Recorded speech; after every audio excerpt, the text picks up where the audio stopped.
Well, Youth Bible Study is on, so if you're in high school, those lower years, join your leaders heading out now.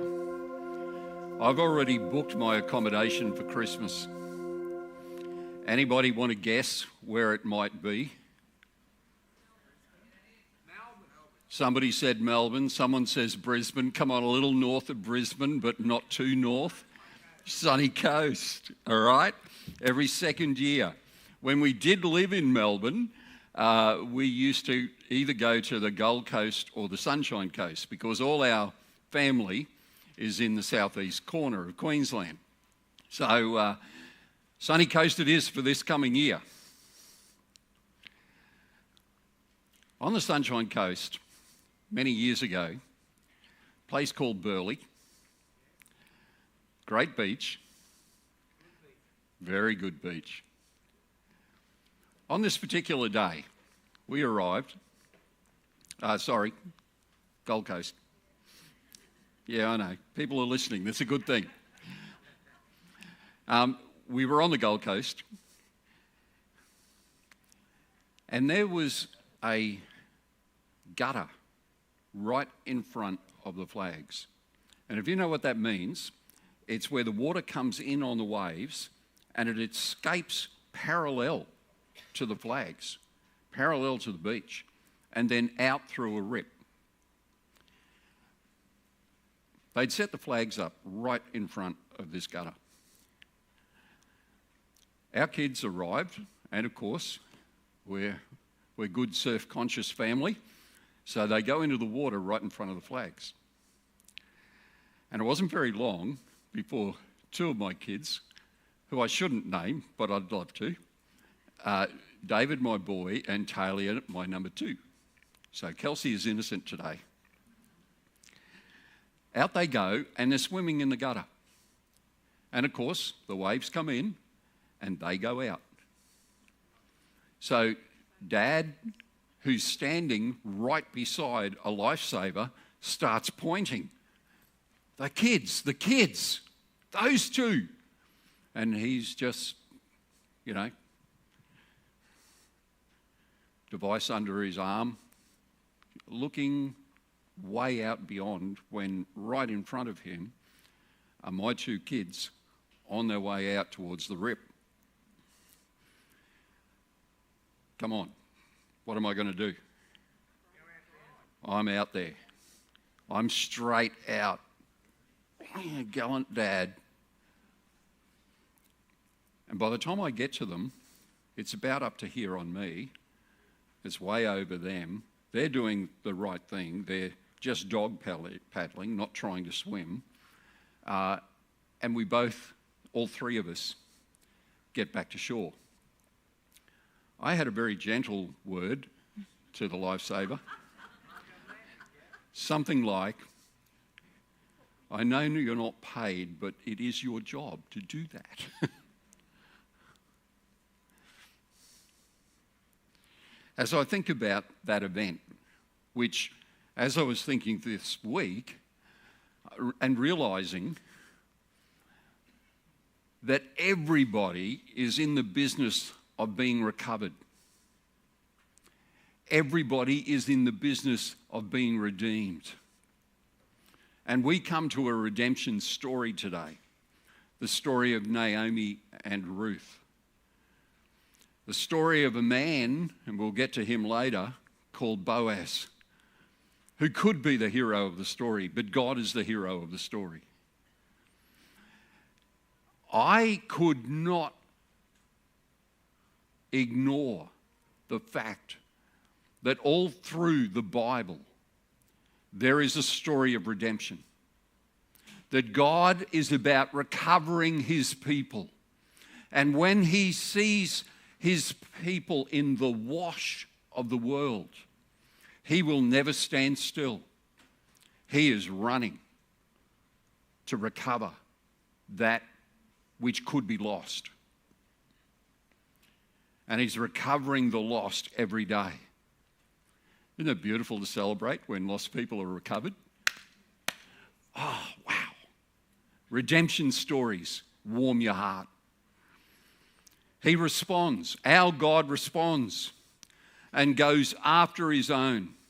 He is a redeemer God. He saves and recovers lost people. And we are beginning a new series next month. So on the 18th of May, we begin an Old Testament character series. We're doing some Old Testament characters today. The Old Testament is alive and well, practical and redeeming for us today. The stories of what God has been doing and continues to do are nothing less than amazing. Because he is an amazing God. We'll start on the 18th and we start with Abraham. There'll be study notes that come out. Before that, next week, we have the mobilisation manager for the Baptist Mission of Australia present and with us and sharing with us next week on the 4th of May. That's an amazing privilege. So Nathan is coming up from Sydney and he will be present with us. On the 11th of May, welcome back Tim and Mel. They're here, welcome them. So Tim and Mel will be sharing with us in the pulpit on the 11th of May. Because May for us, for Australian Baptists, we call it MMM. It's May Mission Month. And it's a month where most churches pause to remember missionaries. And most churches have projects to sponsor missionaries. Northreach has projects every single Sunday to sponsor missionaries. So our identity of that is we welcome Nathan to come. Now, how many churches in Australia? Baptist churches? And Nathan's coming. I acknowledge that as our privilege. And I acknowledge Baptist Mission Australia for setting him aside to visit with us. It's just great. But today, our message looks at two women, very significant in the ancestral pathway of the person of Jesus Christ. It's only part we look at today, only part of the bigger story of Naomi and Ruth, but it reveals the importance of redemption in the human experience. Let's read from Ruth chapter 1. In the days when the judges ruled, there was a famine in the land. So a man from Bethlehem in Judah, together with his wife and his 2 sons, went to live for a while in the country of Moab. The man's name was Elimelech. His wife's name was Naomi. And the names of his 2 sons were Mahlon and Chilion. They were Epathrites from Bethlehem, Judah. And they went to Moab and lived there. Now, Elimelech, Naomi's husband, died, and she was left with the 2 sons. They married Moabite women, one named Orpah and the other Ruth. And after they lived there about 10 years, both Mahlon and Chilion also died, and Naomi was left without her 2 sons and her husband. So we'll have enough of this story to see that Naomi, the mother-in-law of Ruth, plays a significant role. Some would say as matchmaker, but it ends up in redemption and plans out the marriage of Ruth. This story ends in redemption. So let's just read it further, a little small section. Verse 15. Look, said Naomi, your sister-in-law is going back to her people, encouraged by Naomi to return to her people. Go back with her. And in verse 16, Ruth replied, and this is a famous saying. You're going to hear this, you're going to get it straight away. This is her reply. Don't urge me to leave you or turn back from you. Where you go, I will go. Where you stay, I will stay. Your people will be my people and your God, my God. Where you die, I will die, and there I will be buried. May the Lord deal with me, be it ever so severely, if even death separates you and me. When Naomi realised that Ruth was determined to go with her, she stopped urging her. Just a bit of background. It's at the end of the time of Judges in the Bible. Naomi was the wife of Elimelech. They had these two sons. They travelled from Bethlehem, keynote, Bethlehem, to Moab to avoid a famine. And then Elimelech dies and leaves Naomi with the two boys. They married Moabite women, and after 10 years, the boys die, left Naomi and the two daughters-in-law without husbands or any way to find security. One of the daughters-in-law was named Ruth. Naomi heard the Lord was now providing food back in Judah, and she decided to return to her hometown of Bethlehem. She just heads home. Life is really tough. She's come on hard circumstances. Everything seems to be going pear-shaped. Her decision is to go home. Because the reality is, there's food at home again now. The crops are flourishing.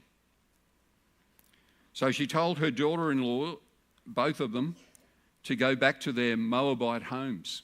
I'm going home, you go home. And this is where we get that famous statement from Ruth as she declares her genuine love and loyalty to Naomi. Don't ask me to leave you. Where you go, I will go. Where you stay, I will stay. Your people will be my people, and your God will be my God.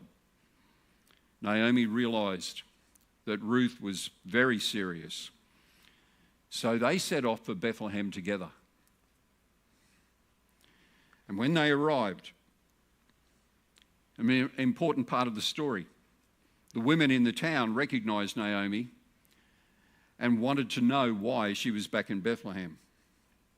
Now, Tracy and I have travelled a little bit. I've only been away from Melbourne for 5.5 years. Recently, for Baptist Mission Australia, I was back in Melbourne for a couple of meetings. And when I returned, and I'm even just walking through a shopping centre, there's people going, Gaz, how you doing? Been away for 5 years. Seems like a long time to me, but it's not long in relationship. When you know someone, you will recognise someone, even though you haven't seen them for a long time. And the women of the town recognised Naomi, keynote of the story. When Trace and I go to Cairns, periodically on short breaks, love Cairns, lived there for 5 years, ministered there for 5 years. But not uncommon, even much more common, because Cairns is a smaller place, right? To be walking along the foreshore, the esplanade there, and whoa, haven't seen you for ages, and just go up and have a quick chat. Because relationship is not bound by time. And people who recognise me and say hi. When I recognise people, I recognise them and say hi, right? I hope there's nobody that dives to the other side of the street when you see someone. Because the opposite could be just as true, sadly. Here, the people, the ladies in Bethlehem, in Judah, part of Israel, recognise Naomi. And I want to say that's a little traumatic, actually, for Naomi, because she's got trouble. And when she returns, she wants to return to familiarity, but sometimes someone will say, how's it been? And you're like, I don't feel like I want to tell that story. And I reckon Naomi may have felt a little that way. Good to be recognised, but sometimes I just want to actually be in the shadow. Naomi was distressed already about her circumstances. She wanted to find somewhere safe to rest and settle, and probably anonymously. Just quietly get about doing what she could be doing without all this recognition. She's got to face the reality of trying to resettle in public view. Not so easy when you have a dependent daughter now to look after as well. And in verse 22, the time of her arrival back into Bethlehem coincides with the harvest. Everyone looks forward to harvest. It's a massive uplift in everyone's lifestyle, a time of reaping. And it meant prosperity, except for Naomi and Ruth. Harvest wasn't for foreigners. Naomi's whole desire was to find new life and opportunity. And harvest did mean, though, that there was the opportunity for Ruth, the physically fit one of the pair, to go to where the harvest was happening, sight things up, see whether she could find food. And in chapter 2, Boaz was kind and made sure they had food to take with them from the harvest. Chapter 2 reveals some important information. So it turns out that Boaz is a relative of Naomi's husband. So as we read the story, as I read again the story, you kind of think, oh, this is a match made in heaven, right? But it's not happening at this point in time. It's still early in the context of what unfolds in real life, in real circumstance. Naomi's pretty keen for Ruth to find someone who would look after her, and together they would find security. And the beautiful part of this story is the genuine love and devotion shown throughout. Redemption is often linked to faithfulness, and faithfulness can never be underestimated. It is powerful and transformative. To be faithful in the little things is to be found with reward in the bigger things. In chapter 2 and verse 3, it's underlined in the middle of the slide. We see Ruth hanging behind the harvesters to glean whatever they leave behind. She's out in the field following the harvesters and picking up all the little bits that they miss. And in verse 15, Boaz has noticed, he asks the question, and he actually then instructs the harvest workers to purposely miss some of the harvest. Leave some behind so Ruth has what she needs. And I want to declare Boaz's kindness here with no agenda. It's kindness, faithfulness on display. And he goes further in chapter 2 and 14 when he invites her to join him at the table, and Ruth is able to take home what she cannot eat. So not only what she's picked up in the field, but she's able to go home to Naomi with what she couldn't eat at the table. Please take it with you. Boaz is kind and he's clear. So at the end of the day, workers would gather, and Naomi was invited to be part of this table in Boaz's house. It's a story that just keeps giving. And when Ruth gets home, Naomi asks where she's been working. And we come to chapter 2, verse 19 and 20. So real and warm, because her mother-in-law asked her, where did you glean today? Where did you work? Blessed is the man who took notice of you. Because Ruth's turned up with what's left from the table. And Ruth told her mother-in-law about the one at whose place she'd been working. The name of the man I worked with today is Boaz, she said. The Lord bless him. Now, Naomi immediately knows who this is, a wealthy farmer. Naomi said to her daughter-in-law, "He has not stopped showing his kindness to the living and the dead." And here's the great reveal, the recognition that Naomi provides to Ruth. She adds, the man is actually our close relative. Go figure. He's one of our guardian redeemers. These women had no future, but God was intertwining people, places, circumstances. Life was now being injected through genuine love, goodness, kindness, faithfulness, and for the women, a strong will not to give in or to give over. Ruth was a goer. She just didn't give in. I don't know how it feels or what it looks like emotionally for you, but I had the picture of her out in the fields, right? They're going about, the harvesters are going about doing their work, and she's just nestled along in behind, picking up what they don't get.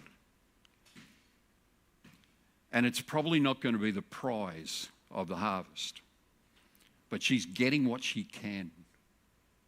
And then Boaz intervenes and says, "Come and sit at my table. Take the best. Eat from the best. And then what we don't eat, you take home." There's an injection there. And I see God at work in all circumstances. He hasn't stopped being at work in our lives today. The things that happen not by chance. The bad things don't happen by chance. They are injected by evil. And the good things don't happen by chance. They are superintended by the Almighty. Amen? And God is at work in our lives as He was in the life of Ruth and Naomi, as He was in the life of Boaz. Boaz becomes the instrument of redeeming grace. There are instruments of redeeming grace all over this room, outside, relatives in far distant places. We all have them. There is redeeming grace in your life. Sometimes you need to open your eyes to see it, to recognize it. Go after it. Never give in.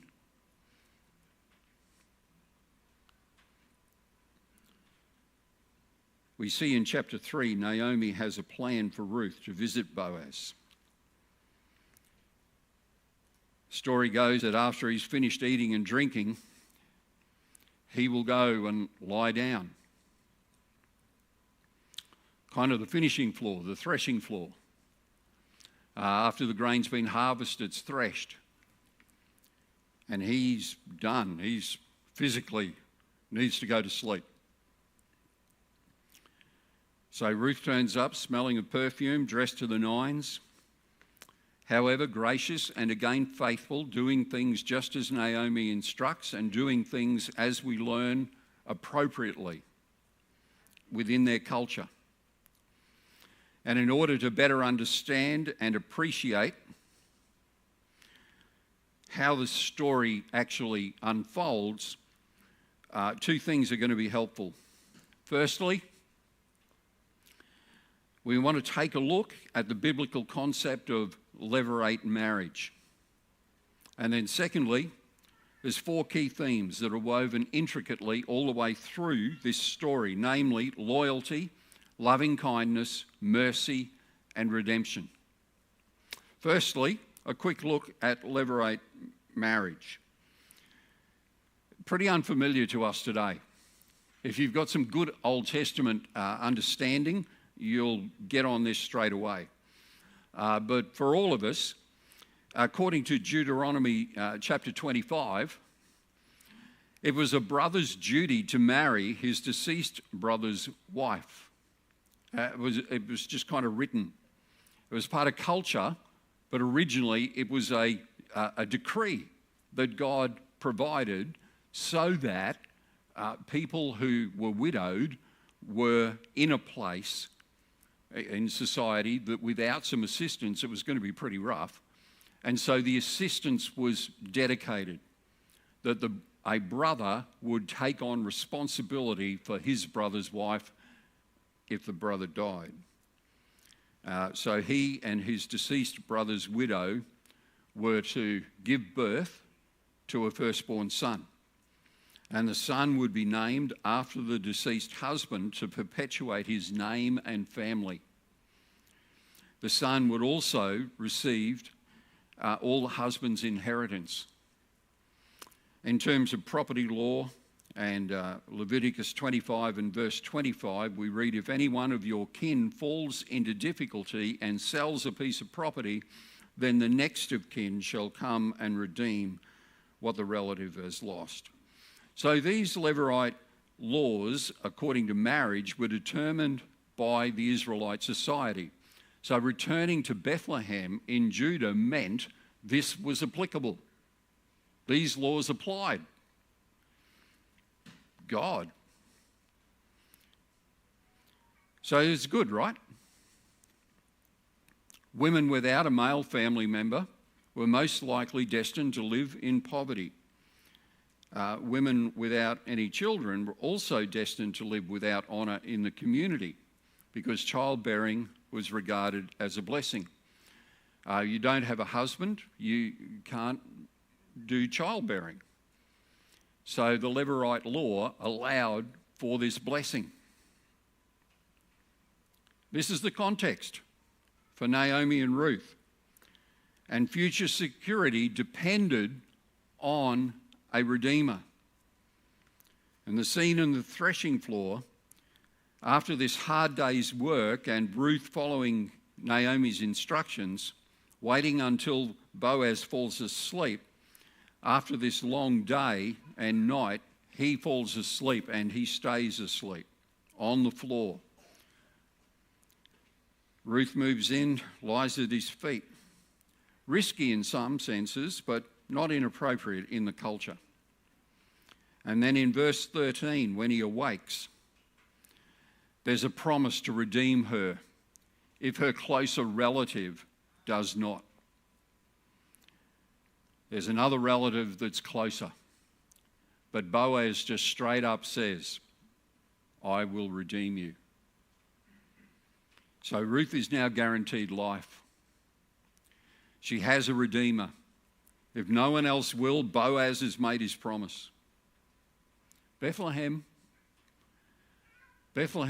is the place of redeeming promise, isn't it? It's a wow story. Brings us to the second point, 4 key themes. So it seems there's a great deal of loyalty, loving kindness, mercy, and redemption, all displayed faithfully on the part of Boaz. And he goes above and beyond the requirements of Levirate marriage law when he agrees to marry Ruth. We have the story of redemption. She also becomes a believer in the Lord God. She had cared for and supported Naomi in every possible way. Ruth plays her part.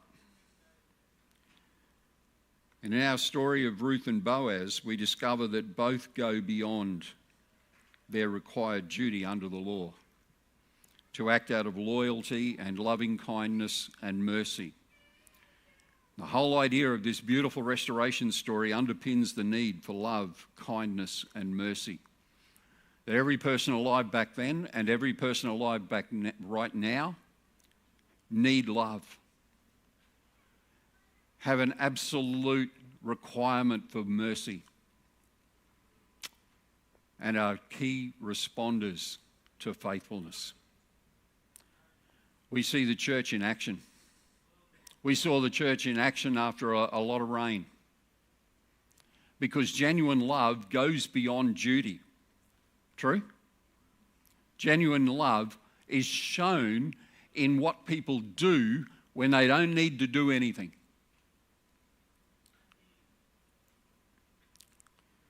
There was nothing forcing Boaz.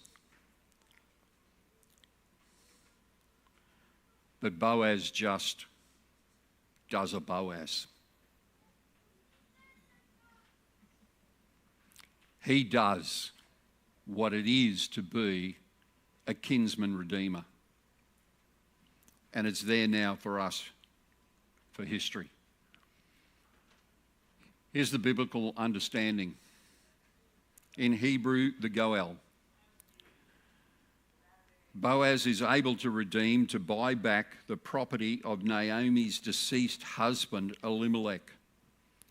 This and the marriage of Boaz and Ruth ensures the future security of Naomi and Ruth. Better still, the additional blessing from the Lord of a son for Ruth and Boaz and a grandson for Naomi establishes honour in the community. It's clear because we see the women in the community. Remember the women, the beginning of our story? They recognise Naomi. She's come back without a husband. And now they praise Ruth, the foreigner, as your daughter-in-law who loves you and is more to you than 7 sons. In the eyes of these women, this one woman, a Gentile at that, Ruth has more value than 7 sons for Naomi. And when you consider the context and the culture, that's a pretty significant compliment. It's a male-dominated culture. And then the author of this biography tells us that Obed became the father of Jesse. Obed's the son of Boaz and Ruth. And Jesse is the father then of King David. And when we remember the Christmas story, a little town of David, Bethlehem becomes the redeeming established place for the birth of the one who would redeem everyone who would trust him. David, the choice as king of the Israelites and the great-grandfather, actually, the interesting part is that the great-grandmother, Ruth, is a Gentile. What's that to tell you about Acts of the Apostles? When the story of faith and redemption goes into all the world, as the apostles spread out across continents with the story of the gospel, salvation, redemption, Bethlehem, the birthplace of the Saviour, has sprung to life the message of the cross to everyone. Redemption goes everywhere. She's a Gentile. I do remember that the Jews, or the Pharisees in particular, had a certain emphasis about Gentiles. They didn't like them. This story, all the way back there, underpins the heart, the Father heart of God, doesn't it? The link is beautiful. That it's a redemption story that started a redemption story that continues forever until Jesus comes again and on. I want to pray a prayer, and I invite you to pray that prayer with me. Band's going to come up and we'll sing one final song. So can I ask you to stand while we pray this?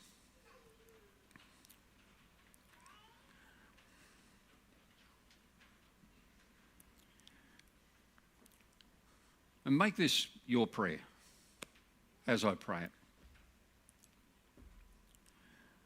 Father, you are the God of restoration and salvation. And I bring all my brokenness to you now. I bring my broken relationships before you today. And Lord, there are wounds that only you can heal. Misunderstandings in the past and in the present that only you can clarify. And walls that only you can break down.